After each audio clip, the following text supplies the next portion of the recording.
भगवान ने जब कुत्ते को बनाया तो कहा कि तुम्हें लोगों के दरवाजे पे जाके भौंकना है और इसके लिए मैं तुम्हें 20 साल की जिंदगी दे रहा हूं। कुत्ता उदास होकर बोला, भगवान मेरी जिंदगी के लिए तो 10 साल ही बहुत है, 20 साल जीकर मैं क्या करूंगा। भगवान बोले, तथास्तु। बंदर को बनाते वक्त भगवान ने कहा कि तुम्हें लोगों को हंसाना है और इसके लिए मैं तुम्हें 20 साल की जिंदगी दे रहा हूं।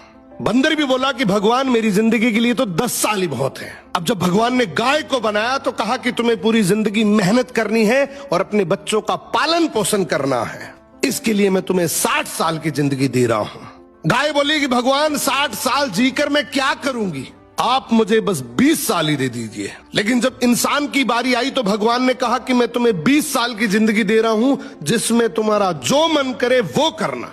तब इंसान ने कहा कि भगवान 20 साल की छोटी सी जिंदगी से मेरा क्या होगा। भगवान बोले कि ठीक है, बंदर के 10 साल, कुत्ते के 10 साल और गाय के 40 साल तुम रख लो।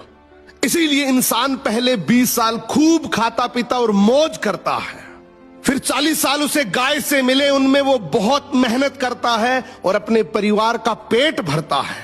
10 साल जो उसे बंदर से मिले, उनमें वो बंदर की तरह अपने पोते पोतियों को हंसाता है और 10 साल उसे कुत्ते से मिले, उनमें वो बुढ़ापे में कुत्ते की तरह घर के दरवाजे के बाहर बैठा अपनी जिंदगी काट रहा होता है। इसलिए जिंदगी में याद रखना कि आज इस जवानी को मजे में बर्बाद कर दोगे तो बुढ़ापे में मेहनत करनी पड़ेगी, लेकिन अगर आज सही समय पर मेहनत कर लोगे तो बुढ़ापा भी इज्जत, सुकून और खुशी के साथ कटेगा।